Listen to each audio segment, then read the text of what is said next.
안녕하세요. 오늘도 사연살롱을 찾아주셔서 감사합니다. 70이 넘어 뒤늦게 새 인생을 찾은 할머니입니다. 요즘 저와 같은 노인들이 가장 두려워하는 단어가 바로 요양원입니다. 말이 좋아서 요양원이지 고려장을 지내는 곳이나 다름없으니까요. 노인들 사이에선 종종 그런 얘기를 하곤 합니다. 요양원은 한번 들어가면 죽을 때까지 못 나오는 곳이라고요. 그런데 자식들은 그럽디다. 어머니, 저도 먹고 살기 힘들어요. 안 사람도 맞벌이 하느라 어머니 챙길 여력도 없고 애들은 하루가 다르게 자라는데 어떻게 어머니를 모시겠어요? 그러니 동년배분들 계시는 요양원에 들어가셔서 편안하게 지내세요. 요즘은 시설도 얼마나 잘 돼 있는데요. 모르긴 해도 혼자 집에 계시는 것보다 100배, 아니 1000배는 좋을 겁니다. 그래 엄마, 나도 김서방이랑 자주 찾아갈 테니까 요양원에 들어가서 편히 사세요. 막말로 요즘에 구독사 하는 노인이 한둘이요? 우리 엄마도 그렇게 되면 어쩌나 늘 걱정이라니까. 요양원비는 오빠들이랑 십시일반 모아서 밀리지 않게 넣어드릴 테니 자식들 걱정 끼치지 말고 요양원에 들어가 사세요. 썩을 놈들. 생각 같아선 그리 좋은 곳이면 니들이나 들어가 살아라 이러고 싶었지만 그러지 못했습니다. 어떻게 5자식 중에 단 한 놈도 저랑 살겠다는 놈이 없는 건지. 서운하지 않았다면 거짓말이겠지만 지들도 사는 게 녹록치 않아 그런 것일 테니 그러려니 했죠. 니들 마음은 알겠지만 엄마는 아직 짱짱하다. 아직은 밥숟가락 들 힘도 있고 니들 도움 없어도 살만해. 더 나이 들어서 거동이 힘들고 정신이 희미해지면 그때 니들 말대로 요양원이든 어디든 들어가마. 그러니까 더는 요양원 얘긴 하지 마라. 그래도 엄마 칠순이라고 모인 자식들 앞에서 서운한 마음을 드러낼 수 없어서 기약 없는 다음을 핑계삼아 상황을 모면했습니다. 그랬더니 더는 말을 안 하더군요. 다들 자기가 살아온 인생을 글로 옮기면 문학 전집분량은 나온다고들 하는데 저도 그렇습니다. 20살에 부잣집으로 시집와 평탄한 인생을 살았던 저는 31에 남편 먼저 떠나보내고 40년 넘게 숱한 고생을 하며 자식들을 키워왔거든요. 잘난 남편 덕분에 먹고 살만할 때는 남편 생일이고 명절이고 시도 때도 없이 찾아오는 친인척들 밥 해먹이느라 바쁘더니 남편이 죽고 나니 다들 약속이나 한 것처럼 발길을 뚝 끊더군요. 혹여 지들한테 손 벌릴까 지레 겁을 먹었던 거죠. 그때 알았습니다. 형제도 친척도 돈 있을 때나 있는 거지. 돈 떨어지면 그냥 남이라는 걸요. 남편이 하던 회사도 남편 죽고 나니 이놈 저놈 할 거 없이 다 뜯어먹고 남은 건 살던 집 하나뿐이었어요. 집을 팔아 장사라도 해볼까 했지만 5이나 되는 자식이 눈에 밟혀 그럴 용기가 나지 않더라고요. 혹여 잘못되면 내 새끼들 데리고 살 방 한 칸도 없어지는 거니까요. 게다가 막내 아들이 아직 젖먹이라 떨어뜨려 놓고 일을 나가는 것도 힘들겠더라고요. 이럴 때 변변한 친정이라도 있었더라면 얼마나 좋았을까 한탄했습니다. 그래서 고민 끝에 하숙을 치기로 했어요. 각방을 쓰던 아들, 딸들을 방 2개에 나눠 놓고 나머지 방 3개를 하숙을 치게 되었죠. 그간 친인척들을 접대해온 덕에 먹이고 재우는 건 자신 있었으니까요. 다행히 주변에 연대, 이대, 서강대까지 대학들이 즐비해서 하숙생 구하는 건 쉬웠습니다. 대갓집 시어머니 밑에서 음식을 배운 탓에 손맛은 어디서도 빠지지 않았던 터라 저희 집은 하숙생들한테 인기가 좋았어요. 다행히 명문대 학생들이라 내 새끼들 공부하는 데도 도움이 되고 무엇보다 집에서 돈을 벌 수 있어 젖먹이를 키우면서도 남의 눈치를 보지 않아도 되는 게 가장 좋았죠. 하지만 방 3개로는 기껏해야 하숙생 6 들이는 게 고작이라 큰돈을 벌기는 힘들었어요. 그래서 차고를 수리해서 방으로 꾸며야 하나 어쩌나 고민을 하던 참이었는데 하루는 지방에서 올라온 하숙생 부모가 친척 결혼식에 참석하느라 집에 들렀더라고요. 오랜만에 손님을 맞는 거라 간만에 찻잔과 접시를 꺼내 차랑 다가를 대접을 했는데 글쎄 이러지 뭐예요. 어머나, 이 찻잔 어디서 사셨어요? 부잣집 사모님이라 그런가? 그릇도 좋은 걸 쓰시나 봐요. 세상에, 도시락 통도 참 독특하니 이쁘네요. 이런 건 다 수입이겠죠? 우리 딸도 이런 거 하나 사주면 좋을 것 같네요. 당시 저희 집에서 쓰던 그릇이며 하다못해 애들 도시락 통까지 다 남편 살아있을 적에 제가 남대문 수입상가에서 타다 나른 것들이었어요. 제가 남다른 디자인을 좋아해서 시중에 나와있던 제품들과는 다른 독특한 것들로 사서 쓰고 있었거든요. 그렇다고 가격이 엄청나게 비싼 것도 아니었어요. 발품 좀 팔아서 저렴하게 구한 것들이니까요. 저 실례가 안 된다면 웃돈 좀 얹어 드릴 테니 이 찻잔 세트란 도시락통 좀 구해주실 수 있을까요? 얼떨결에 그러겠노라 약속을 하곤 물건은 구하는 대로 영수증과 함께 소포로 붙여드리겠다고 했어요. 다음 날 남대문 수입상가에 가서 제가 쓰는 찻잔 세트랑 제 딸애가 쓰는 도시락통과 똑같은 걸로 사다가 꼼꼼히 포장해서 소포로 붙였어요. 그랬더니 며칠 뒤 하숙생 엄마가 돈을 붙여주셨더라고요. 웃돈을 2만 원이나 보태서 말이죠. 지금이야 2만 원이 별거 아닌 돈이지만 당시만 해도 꽤 큰 돈이었거든요. 순간 이거다 싶었어요. 차고를 방으로 수리할 게 아니라 상점으로 꾸며서 주방 소품을 전시해 팔면 되겠다 싶더라고요. 80년대 중반에 들어 경기도 호황이라 소비도 한창 늘던 시절이었거든요. 무식하면 용감하다고 있는 돈 탈탈 털어 차고를 수리하고 남대문 수입상가에서 그릇이며 도시락통, 그 밖에 예쁘고 독특한 소품들을 사다가 멋지게 진열했어요. 주택가에 상점이 생기니 동네 사람들이 신기해서 그런가 쉽게 발걸음을 하기 시작했고 예쁘고 독특한 물건들이 많다는 입소문이 나서 장사도 꽤 되었어요. 그러다 얼마 안 가 하숙을 치며 버는 돈보다 몇 곱절은 더 벌게 되었죠.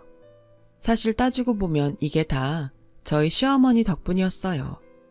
저를 남대문 수입상가에 처음 데려간 분이 바로 저희 시어머니셨거든요. 어머님께선 늘 음식 맛도 중요하지만 담는 그릇도 중요하다시며 예쁘고 독특한 그릇을 찾으셨고 옆에서 그걸 보고 산 저도 배우게 된 거니까요. 그렇게 한창 돈 버는 재미에 빠져 살던 어느 날이었어요. 가게 카운터에 앉아 장부를 정리하고 있는데 밖에서 매캐한 냄새가 풍기지 뭐예요. 최루탄 냄새였어요. 당시는 대학생들이 데모를 많이 하던 시대인데다 저희 집이 대학가에 있어서 냄새만 맡아도 알 수 있었죠. 그래서 얼른 가게 문을 걸어 잠그고 냄새를 빼려고 촛불을 켜는데 이미 밖에는 뿌연 연기가 가득한 게 아무래도 근처에서 시위를 하던 학생들과 이를 막으려는 전경들이 맞붙은 모양이었어요. 그래서 가게 유리창이라도 깨질까 두려워 가게 셔터를 내리려는데 누가 제 손을 잡고는 푹 쓰러지지 뭐예요. 기겁을 하며 내려다 봤더니 웬 학생이 머리에 피를 흘린 채 쓰러져 있지 뭐예요. 딱 봐도 대학생 같았어요. 그래서 얼른 학생을 가게 안으로 밀어넣고는 셔터를 내리고 밖에서 잠궜죠. 그리고는 얼른 마당을 통해 가게로 들어갔죠. 밖에서는 주택가로 스며든 학생들을 잡으려는 전경들 목소리가 들리더군요. 숨죽인 채 전경들이 돌아가기를 기다린 저는 가게 불을 켜고 쓰러져 있는 학생을 흔들었어요. 다행히 상처가 깊지는 않아서 금세 정신을 차리더라고요. 시대가 시대인지라 운동권 학생을 돌봐줬다가 무슨 봉변을 당할지 모르는 상황이었지만 그렇다고 아직 어린 청년인데 나몰라라 할 수는 없어서 집에 데리고 가서 상처를 치료하고 밥부터 먹였어요. 얘기를 들어보니 근처에 있는 연대에 다니는 학생이더라고요. 어떻게 들어간 대학인데 그러다 학교 잘리면 어쩌려고 그러니? 시골에 계신 부모님을 생각해서라도 데모 그만하고 학교 공부해. 아줌마는 무식해서 민주주의니 뭐니 그런 건 몰라. 그저 내 새끼들이랑 내 집에서 내 손으로 밥 지어 먹이는 학생들이 아프지 않고 몸 건강하면 바랄 게 없어. 부모 마음이 그런 거야. 모르긴 해도 학생 부모님도 나랑 같은 심정이실걸? 그러니까 다치지 말고 밥 굶지 마. 배고프면 언제든 찾아오고. 아줌마가 그깟 밥 한 끼 못 해주겠니? 아줌마 말 알아듣겠지? 제 말에 학생은 붉어진 눈시울로 고개를 끄덕였어요. 그 후로도 그 학생은 종종 저희 집에 들르곤 했어요. 호떡이며 붕어빵 같은 주전부리를 사오기도 하고 때로는 장미꽃을 한 송이 들고 오기도 했죠. 학생 신분이라 돈도 없을 텐데 뭐라도 들고 오려는 그 마음이 예쁘더라고요. 그래서 저는 정성껏 지은 밥을 잔뜩 먹여 보내곤 했죠. 그런데 한동안 저희 집에 드나들던 학생이 어느 날부턴가 발길을 뚝 끊고 오지 않더라고요. 학년이 올라가니 바빠서 그런가 보다 했어요. 그러던 어느 날이었죠. 덩치 큰 남자 둘이 저희 가게 주변을 어슬렁거리고 있더라고요. 분명 손님은 아닌 것 같은데 말이죠. 그렇게 일주일 정도 저희 가게 앞을 살피던 남자가 하루는 저희 가게에 들어왔더라고요. 뭐를 찾는지 가게 구석구석을 샅샅이 훑던 남자는 대뜸 이러더군요. 권성현 학생 아시죠? 지금 어디 있습니까? 이 집에 자주 드나든다는 얘기 듣고 온 거니까 거짓말할 생각 마세요. 권성현, 지금 어디 있어요? 다짜고짜 권성현이라는 학생이 어디 있는지 대라고 하는 거예요. 난생 처음 듣는 이름이라고 했더니 사진을 들이밀더군요. 저희 집에 드나들던 학생이었어요. 그래서 이 학생을 알긴 하지만 이름까지는 몰랐다고 솔직히 말했죠. 발길을 끄는 지 꽤 됐다는 말도요. 그랬더니 인상을 팍 쓰며 혹시라도 이 학생을 숨겨주었다간 큰일 날 줄 알라나요? 그러면서 이 집에 하숙하는 학생들이랑 분명히 내통했을 거라며 다짜고짜 집으로 들어가겠다길래 얼른 막아서며 한마디 했어요. 내 집에 들어가는 건 상관없어요. 하지만 우리 집 하숙생을 건드리는 건 가만히 참고 있을 수는 없네요. 걔들 부모님이 우리 집에 애들을 보냈을 때엔 저한테 아이들 보호자 노릇을 해달라는 거기도 하니까요. 누가 자기 새끼들을 이름도 수속도 모르는 사람들한테 취조를 당하게 해요. 누가 그럴 권리는 줬는데요. 정애들한테 물어보고 싶은 게 있으면 영장이든 소장이든 들고 와요. 그전엔 내 집에 한 발짝도 못 들어요. 제가 목에 핏대를 세우며 소리치자 두 남자는 쭈뼛거리다 돌아갔어요. 남자들이 골목을 빠져나가자 그제야 다리에 힘이 풀리더군요. 말은 세게 했지만 공권력이 두렵지 않은 사람이 어디 있겠어요. 특히나 당시처럼 험험하던 시대의 말이에요. 그래도 내 집에 있는 아이들을 지켜야 한다는 생각에 없는 힘까지 쥐어짠 거였죠. 그날 이후 성현이도 사복경찰도 더는 찾아오지 않았어요. 그렇게 세월은 흘러 지구 반대편 나라에 과일도 수입이 되고 해외 브랜드도 번화가에 매장이 생길 정도로 수입이 자율화되었어요. 그러자 가게 수입이 점점 줄어들기 시작했죠. 애들이 자라서 한창 돈 들어갈 때라 밤마다 한숨밖에 안 나오던 때였죠. 불행은 꼬리에 꼬리를 물고 온다고 얼마 뒤 국가적으로 정말 큰 사건이 터지고 만 거예요. IMF 외환 위기가 닥친 거죠. 전 국민이 어려움에 빠지자 그나마 있던 하숙생도 다 나가고 정말 손가락만 빨게 된 거예요. 이건 내가 잘한다고 만회될 일이 아니라서 타격은 더 컸어요. 그렇다고 집에 틀어박혀 신세 한탄만 하기엔 딸린 자식들이 많아서 결국 팔 걷어붙이고 파출 일이면 모텔 청소, 식당 설거지까지 돈 되는 일이면 뭐든 닥치는 대로 해댔어요. 집안 상황이 그렇다 보니 자연히 큰딸이 살림을 도맡아 하게 되었죠. 대학 신입생이던 큰아들은 자기 학비 부담이라도 줄이겠다며 지원 입대를 해 군대에 갔고요. 하지만 그렇게 죽어라 일을 해도 생활은 늘 어려웠고 결국 남편이 남겨준 집을 팔아야 했어요. 하지만 시절이 시절인지라 은행 대출도 막히고 시중엔 현금이 씨가 마른 상황이라 절반값에 내놔도 집은 나갈 기미도 안 보이더라고요. 지금 생각하면 그때 그렇게라도 집을 지킬 수 있어서 다행이었던 것 같지만요. 하지만 그 시절은 어떻게 넘겼나 싶을 정도로 끔찍했어요. 새벽에 나가 건물 청소를 하고 낮에 퇴근해 빨래며 애들 먹일 반찬을 해놓곤 밤엔 고깃집에서 설거지 일을 하면서 투잡에 쓰리잡까지 하며 이를 악물고 버텨야 했거든요. 그 시절을 버틸 수 있었던 건 제 등에 엎여있던 5 자식들 때문인지도 모르겠네요. 자식이 아니었다면 제가 어떻게 그런 초인적인 힘을 낼 수 있었겠어요. 내 새끼들 굶기지 않으려 죽을 똥 살똥 발버둥을 치다 보니 어느새 험한 파도를 넘어 현재까지 올 수 있었습니다. 그때는 그렇게 아침에 오는 게 죽기만큼 싫었는데 돌이켜보니 오히려 그때가 행복했다는 생각이 드네요.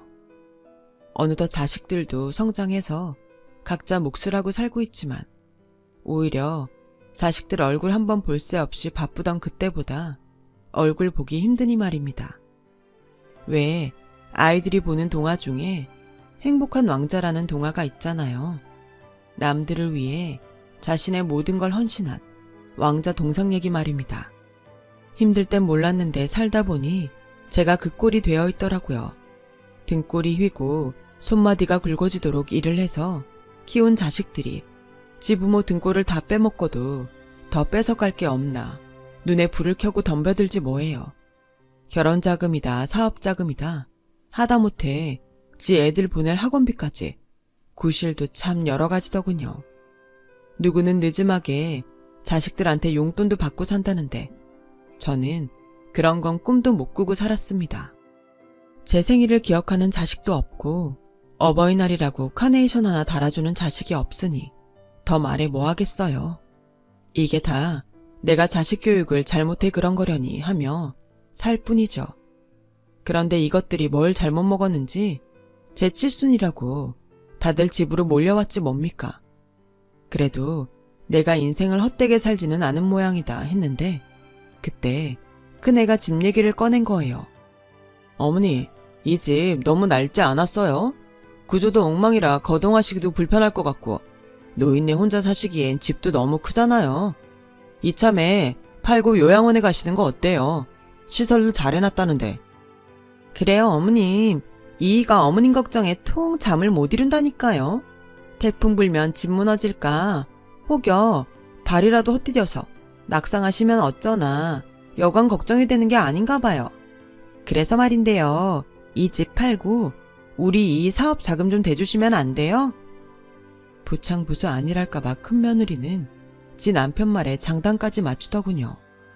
그러자 큰딸이 정색을 하고 나섰어요. 어머 언니, 말 이상하게 하네요. 엄마가 이 큰 집에 혼자 사시는 게 그렇게 걱정되면 모시고 살든가 아니면 집수리를 해줄 생각을 해야지. 여기서 왜 오빠 사업자금 얘기가 나와요? 아주 도둑놈 심보네? 누나 말이 맞아요. 이 집이 어디 큰형 거랍니까? 자식이 5인데 왜 집을 형 혼자 꿀꺽 할 생각을 해요? 기왕 팔 거면 정확히 n분의 1로 나눠 가져야죠. 안 그래 짜고 누나? 이것들이 애미가 밥숟가락 놓기도 전에 이 집 팔아 지들 입에 넣을 궁리부터 하더군요.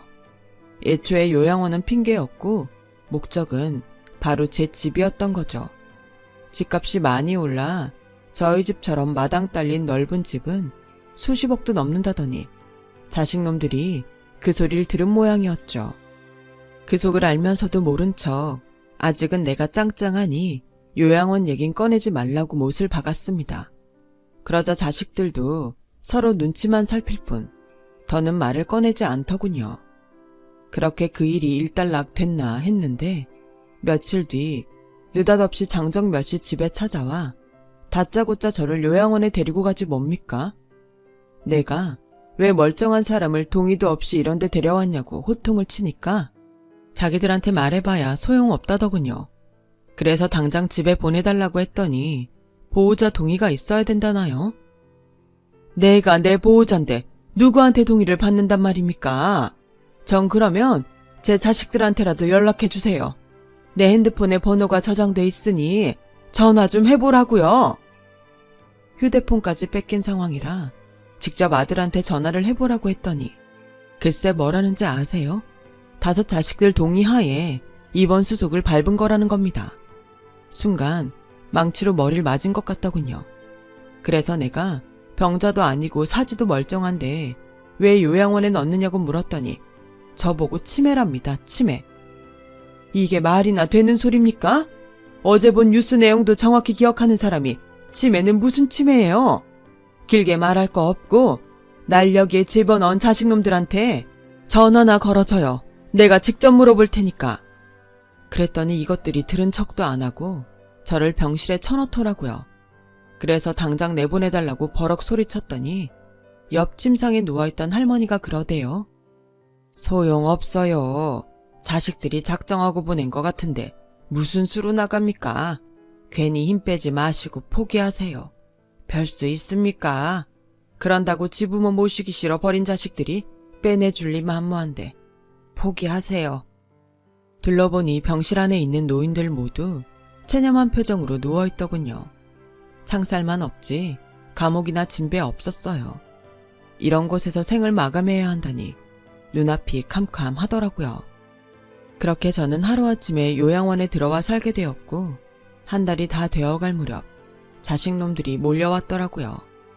그래도 양심은 있어서 지 엄마가 잘 있나 보려고 왔나 했더니 글쎄 집 문서가 어딨냐고 닥달하듯 묻지 뭡니까. 순간 아 이놈들이 내 집 빼먹자고 술수를 쓴 거구나 싶더라고요. 안 그래도 제 칠순 때 애들이 집을 팔자는 얘기를 하길래 혹시 몰라 집 문서를 찬장 안쪽에 제가 아끼던 그릇 밑에 숨겨놓았는데 아직 못 찾은 모양이었어요. 그래 찾다 못 찾고는 떼거지로 몰려와 집 문서를 내놓으라고 악다구니를 쓰는 거였죠. 멀쩡한 지의 미를 치매로 몰아서 요양원에 쳐놓고는 집까지 뺏으러들여? 어림도 없다 생각했어요. 집 문서? 니들 손으로 날 치매 걸린 노인이라고 요양원에 쳐넣더니 이젠 있지도 않은 집 문서를 내놓으라고? 난 모르겠다. 니들 말 맞다나 기억이 사라졌는지 아무것도 생각이 안 나. 괜히 힘 빼지 말고 다들 돌아가. 3시간이 넘도록 제게 윽박 지르고 어르고 달래도 안 되자 다들 쌩하니 돌아가더군요.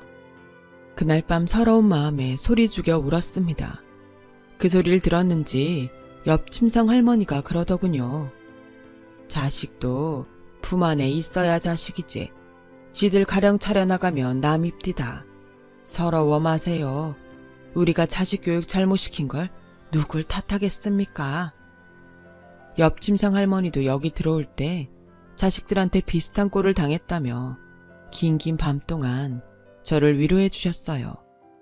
그리고는 괜히 자식들 미워하며 마음 다치지 말라시며 목사님 한 분을 소개해 주셨어요. 요양원에 봉사활동을 하러 오시는 목사님인데 사람이 참 좋고 대화를 하다 보면 마음의 응어리도 풀리곤 한다면서요. 그래서 목사님을 만나게 되었는데 인상도 좋고 왠지 오래전부터 알고 지낸 사이처럼 편하더군요. 그래서 이런저런 살아온 얘기를 했는데 순간 목사님이 제 손을 잡더니 눈물을 글썽이지 뭡니까. 아주머니, 저 기억하시겠어요? 저 오래전에 아주머니께서 구해주신 성현입니다. 대학에 다니던 시절 백골단한테 쫓기던 저를 아주머니께서 치료해 주시고 밥도 지어주셨잖아요. 그 말을 듣고 봐서 그런가 선한 눈매가 오래전 그 학생의 눈과 많이 닮았더라고요. 맞네 맞아. 권성현 학생. 사복경찰이 다녀가고 얼마나 걱정했나 몰라.